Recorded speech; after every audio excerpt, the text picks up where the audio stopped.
saw a slightly higher open for U.S. stocks today, and it's actually been a pretty decent week on Wall Street.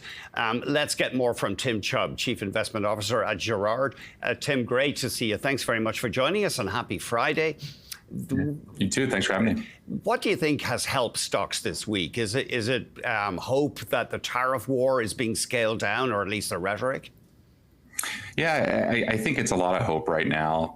Just listening to the media and TV, your great coverage with Bloomberg all week. It really seems like investors are just waiting and sitting on their hands, much like we're seeing from a lot of companies. So ultimately, earnings have been better than expected, but we really think this has been a bear market rally. We often have these, looking back over the last, four that we've seen with the NASDAQ in particular, May 1st of 2000, April 12th of 2001.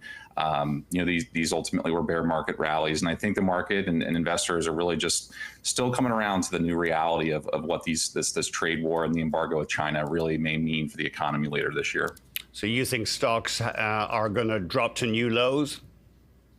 I do. I mean, it's hard to see really, earnings growth to continue at the rate that we've seen. It's been, 2 years of being highly concentrated within the Magnificent Seven. I think investors, came into this year much similarly to what we saw during the first term with Trump, of a lot of optimism, deregulation, tax reform, and tariffs, came in 18 and 19.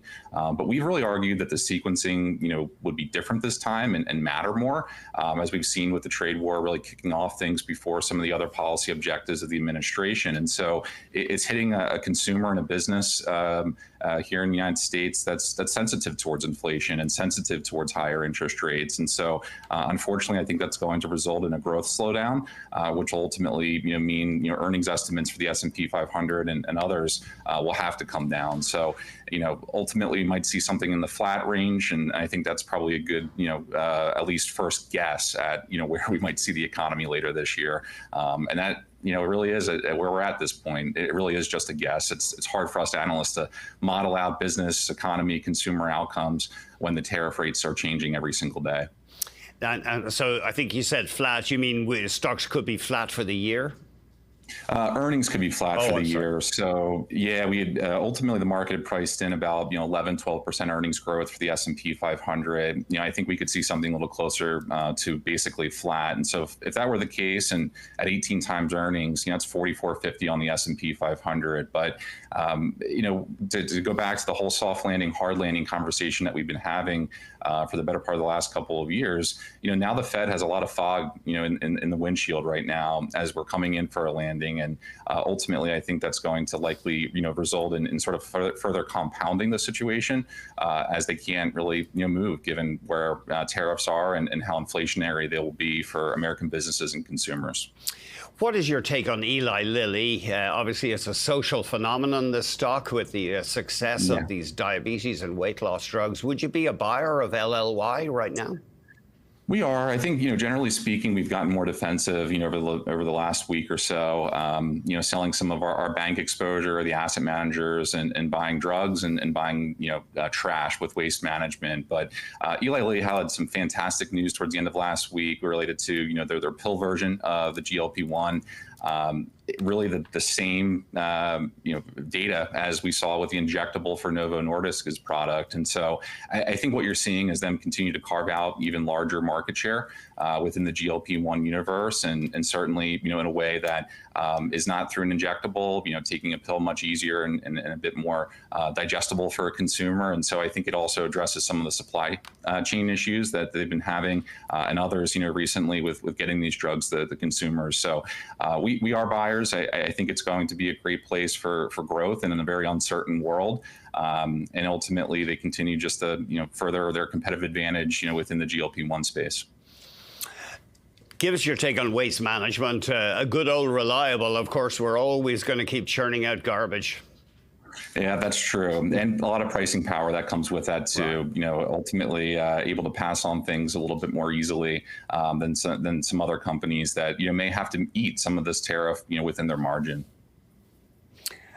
Sorry, they may have to eat some of this tariff in what? How would they be hit by tariffs, though? Yeah, no, waste management, we think will be relatively insulated from that. Oh, sorry. Relative to a lot of other companies, as prices are going up, and we've seen import prices ultimately really not show the tariff impact, which implies that the importing country will be paying for the tariffs, and so companies have a decision to make. Should I pass it along to a consumer that may be not able to digest that higher price, especially in a slowing economy, or will I need to eat it in my margin? And so a company like Eli Lilly, a company like Waste Management, some of the defensive areas of the market right now, I think are great places to kind of hide out as we're going through such an uncertain economic and market environment. And so really feel as though they're going to be relatively insulated from some of that tariff pressure, just given the domestic nature of the business as well. And finally, ServiceNow, they say, we're the AI platform for total business transformation. Are you attracted to that stock right now? We are, yeah. We really, push back against some of the, concerns that this, AI CapEx cycle may be slowing down a little bit, or falling off a cliff, as some have pointed out.